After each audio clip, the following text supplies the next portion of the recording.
Hi, hope you're having a fun weekend so far. It's a cold weekend. It's the last hurrah of the cold here.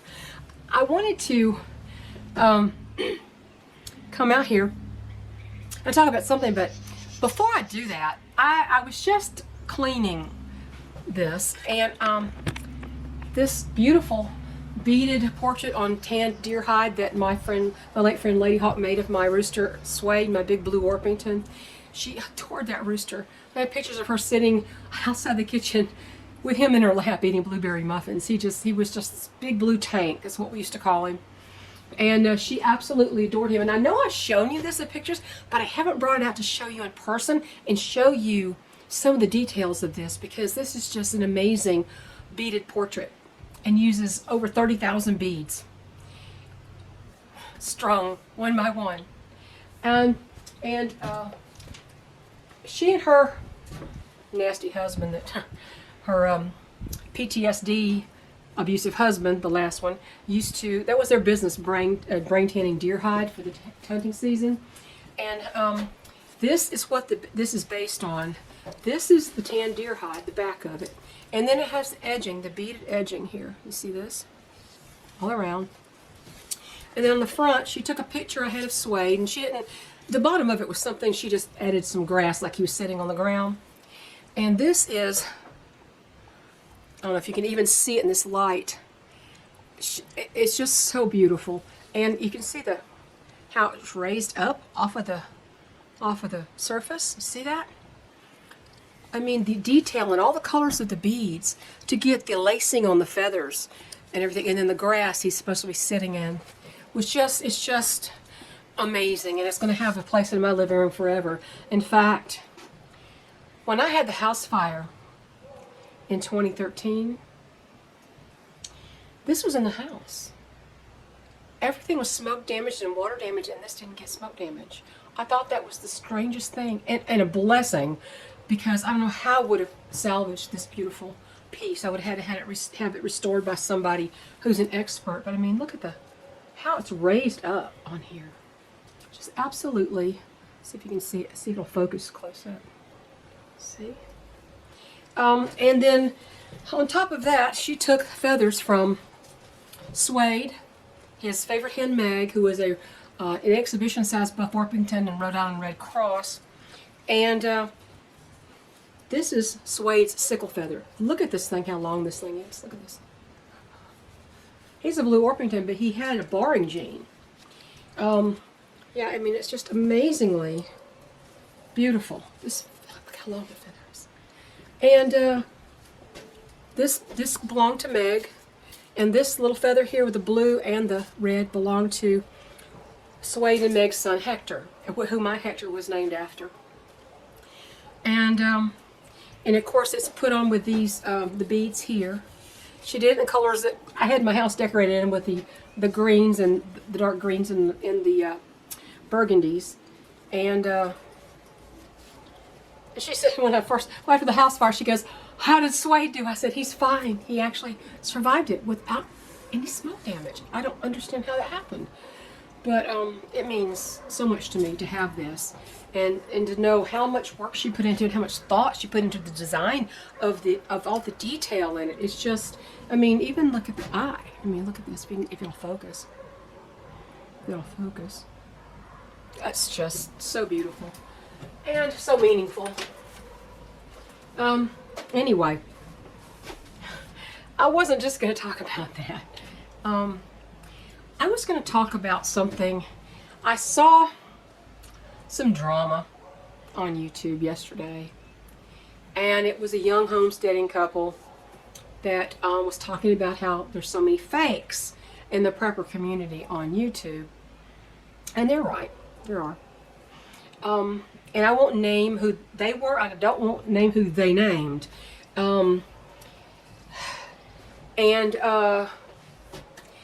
The people they named, I don't watch. Okay, I don't watch them. I glance at their stuff, but I don't watch them for various reasons. But that's neither here nor there. I want to address one comment that they made. They said these people, one was commenting on the other one. It's hard to explain without telling you what I'm talking about. these people, this one couple, homesteader couple, they said that they're fake. That they don't live where they say they live. They don't live the way they say they live. And there's all kinds of telltale clues in their videos about that. And I agree. When has anybody on the internet been exactly who you thought they were? Some people are, but how would you know? How would you know unless you met them in person? There's another one that I don't follow anymore. I used to watch, but this person was extremely derogatory and dismissive of women in the homesteading community. And so I thought, you're kind of a fake, aren't you? I don't know what he is, but I said, well, I don't need to give you my loyalty, obviously, because that's what I am, and I'm not an idiot. I'm not an airhead, and my opinion is valuable on the things I have knowledge of.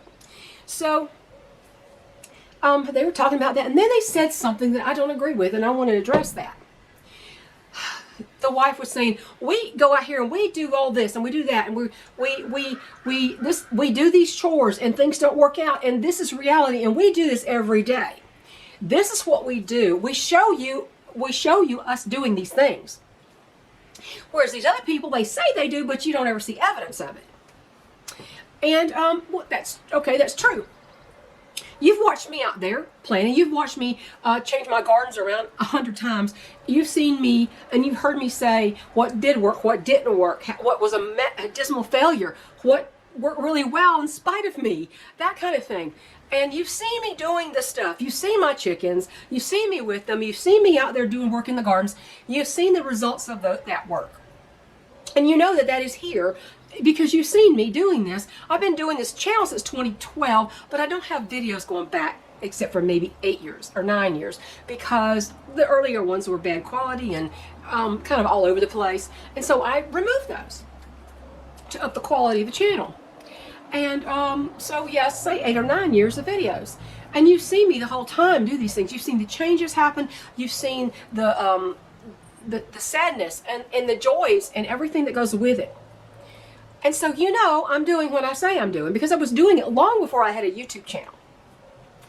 And so these people were saying, well, we do these things and so we're real, and you can see that we're real, but these people are fake. And she said, one thing she said I don't agree with, and I'll tell you why. She said, if he was a real prepper, he would show you all the gardens that they are growing things in, and which I think that's fine. Now, that statement was okay. And all their cellars full of food stacked on the shelves to prove that they're eating what they grow. And I don't agree with that. One very specific reason that I don't do that, and that I was glad that something happened that it made me really glad that I hadn't done that. And I've also said, hide your preps, hide your food, hide your supplies. Don't just leave them out on the shelves for somebody to break in and come take everything they want. You need to have them obscured some way. But when I had a stalker here, and I had my life threatened, I had nasty messages, I had nasty emails, I had nasty comments that the YouTube filter caught. Thank God they caught something right. They caught, this person tried to dox me. I have never said my real last name on this channel. I have never told you the city I live in. And there's specifics that I have not put out there for that specific reason. But this person, this is the internet. People can find you. If they're dedicated enough and they do enough research and they go through all your stuff and they pick up enough clues, they can map out where you are and they can find out who you are. And I was threatened forever. In fact, it got to be so bad that I reported to local law enforcement, because it had gone into the federal jurisdiction after multiple threats on my life and encouraging other people to come attack me while I was out on my property. And that's one reason I don't feel that preppers, homesteaders, I don't want to use the word prepper all the time, because it's like a trigger word. It's like, the doomsday preppers. No, these are, as Steve Smith of Integrated Preparedness would say, preparedness-minded people. Farmers are preparedness-minded people. They might not be preppers or doomsday preppers, if that's the term. But they are preparedness-minded people. They grow their food and they preserve their food and they store their food. And when bad times come, they're not going to starve. I don't think you should be showing your prepper pantry, because let me tell you, when you don't put out any information, they can find you anyway. They know what you have then, and they know where to go get it. I don't think it's wise to do that. It's not a wise choice. I understand wanting to prove that you're doing this. You've seen me do some canning. You've seen me make elderberry syrup. You've seen the results of us canning things, and have a box of a tray of the canned stuff that we're going to put away for that batch or something. You've seen that. But to show people, whether you have your stuff in tubs or you have it on shelves or where you have it, showing people all that food abundance is you're shooting yourself in the foot, okay? Yeah, if you think you have to prove it, there may be consequences to that. So I don't agree with what they said. There are plenty of, and the comment on their video was, real preppers don't show their preps. And I said, well, that's pretty true. Knowing in the abstract that someone does canning, that someone grows food, is different than seeing rows and rows and tubs full of this abundance that's going to keep them alive if they don't do anything. And in fact, a lot of people, the lazy people of this world, will say, I know where to go get that. Why should I do that? They've done it for me. I can go do what I want, and then when the time comes, I'll just go and raid them. So no, real preppers do not show their preps all the time. No. If you have a shelf in your kitchen and you want to show some of the stuff, but you've got the rest hidden, maybe, but that's really not going to. Why are you trying to prove anything to somebody else? Usually you can tell when somebody doesn't do what they say they do. You see no evidence of it whatsoever. You see, I won't even go into too much detail about that because I'll show who I'm talking about. But another thing that bothers me, now people on the internet are fake. Some of these people are very fake. That goes without saying, because behind the camera, people can be whoever they want to be. And you know that to be true. How could people be catfished on the dating scene by somebody and get all their money stolen online if they weren't lying in the first place? You think the guy thinks he's got this beautiful woman who wants to come to the States and marry him, and in reality it's this little slug sitting in a conference room with a bunch of other slugs catfishing people. So it happens, and it happens. You don't have to prove anything to anybody. Them seeing you do a few things is fine. If your information is good, that's fine. That's not even the case with some of these people. Some of their information is very flawed. It's one thing to learn stuff out of a book, or to parrot stuff out of a book, or what other people have said. But to put into practical application is a whole other thing. Entirely another thing. So, be cautious. And if someone doesn't prove to you they know what they're doing, if they tell you, or even if they showed you, somebody could show you a room full of jars that look like canned goods, and they took a bunch of cans and threw it in there. They didn't do any of it. They didn't grow any of it. They put it in pretty fancy jars so they could play a part on the internet. A lot of people play parts on the internet. We're all aware of that. We should be aware of that. And we need to be more cautious about who we believe. That's true. But what you see is what you get here. I'm not 27 years old. I'm 67 years old. My husband is a disabled vet. He's 71 years old. I just found out he has a leaky heart valve. Now, a lot of early life poisons and damage can do that to you. He lived in a house where he and his sister both have AFib. How does that happen? Well, she was a heavy smoker for a lot of years, and they grew up in a household where their parents both were smokestacks. And he said when we would go off in the car with us kids in the back seat and them in the front, they'd be smoking, the windows rolled up, and he said it looked like Cheech and Chong going down the road. If you know Cheech and Chong, with the car filled with smoke, and they open the window and it kind of gushes out. He said that's the way we were brought up. Now, that turned him completely off of it. It didn't turn his sister or his brother off of it. His brother's already died of COPD. But both her and my husband have AFib. We know it's proven that smoking will damage your lungs. So he's not going to fix it with just his diet. He's doing better. He's improving some things because of what he eats and what he does not put into his body. He's not as, I don't want to say religious about it as I am. He eats more things off plan than I do. Let's just say that. But he's lost 40 pounds. But is he going to heal all the damage done in his early life when they were frying everything in seed oils, the poison seed oils, and Crisco, and, had 3 starches with every meal, that kind of thing, and we're smoking to boot after every meal, that kind of thing? He's not going to fix the damage from that.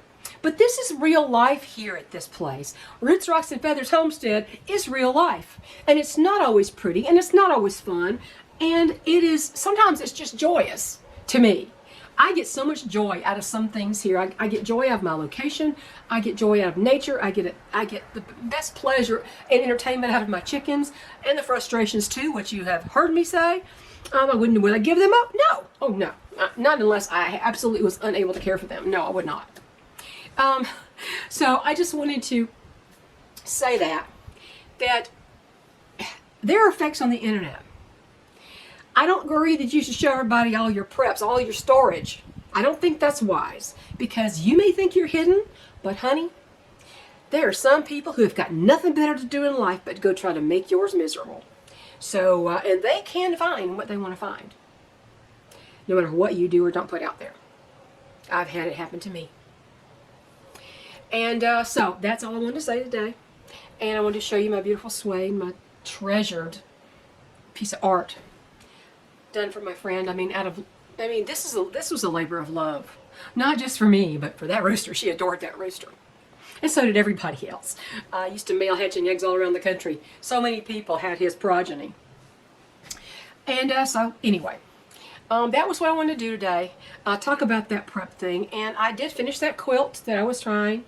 I was trying to sell my machine, my Juki HCL G220 machine, with 3 boxes of fabric, including some finished blocks and partial kits, and that I was given other people, and some threads, some really high quality threads, and I've gotten no bites. I'm thinking, wow, it's got an extra table that doesn't even come with it that everybody has to order. And it's quilting like a dream at the moment. I mean, I had my repair guy go over it and work on it, and he checked it out, give me some pointers, and it works fine. And I finished that quilt with that one after I sold my Janome 6500. But nobody wants to buy it. So if nobody wants to buy it, I don't know, I may just have to pull it off the market. I can sell the fabric separately. I'm not going to mail the fabric. It's too dang heavy. It's 3 boxes of it, and it weighs a lot, and I can't afford that. The postal service is insane. So I did finish that. I'm working on another crocheted, a very good sized lap gown, because it's still cold. It was 35 degrees last night. Tonight it's going to be 32.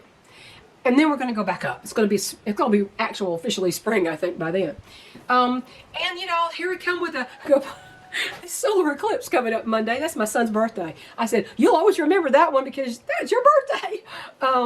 So the solar eclipse is coming up, and people are going out of their gourds over this thing. It's a natural phenomenon. And then we're going to say Biden made it happen. What? What power do you think this man has? He doesn't even have power of his own words or his own thoughts or his own pudding cup. That cracks me up. And no, it's not. It's not a prophetic sign. It's a solar eclipse. It's a natural phenomenon. But people don't buy that. They think something's got to happen. Well, the powers that be may make something happen that day. Not the eclipse itself, but they may make something happen so that people associate it with that. And deception is really good. The art of deception is strong within the elites and the government. Trust me on that. So I'm gonna go. I don't want to ramble anymore. It's been 21 minutes, and I need to go. We're gonna can some peas today, I think. But my husband couldn't find the jar lifter or the magnet that pulls the little lids out of the boiling water after you sterilize them, and so he's got to go buy one. I don't know what happened to it. I mean, the house was only so big, and we looked everywhere, and we found other parts that came in the kit, but we couldn't find that. I don't know where. He'll buy one, and then we'll find it. You know, so but to do the peas, probably tomorrow we're gonna have to have the jar lifter and all. You can't lift jars out of boiling water with your bare fingers. So anyway, that's what's going on today. I don't think I can film it. My husband's not gonna want to be filmed doing that today, and I'm sorry about that. I was gonna do that, but you know, I think I've done a canning video for peas or something a long time ago. I know I did elderberry syrup. Syrup. What do you say, syrup or syrup? I don't know. You know what I'm talking about, those syrup, elderberries. So I don't know if there's anything else I need to do. I don't think so. So there you go. That's all I want to talk about today. I'd made 3 different videos. Believe it or not, I made 3 different videos and uploaded 2 of them and decided not to use them, any of them. And one thing I was asking myself was, am I really conveying any useful information, or am I just venting? And there's nothing wrong with venting. Sometimes you see me do it plenty, but I prefer to offer something, a tidbit of truth or knowledge or something, besides just getting things off my chest. Do you know what I'm saying? We all need to do that, yeah, but I don't have to do it on camera. I don't have to do it and, you know, gripe. Everybody's griping. But the solutions are what are harder.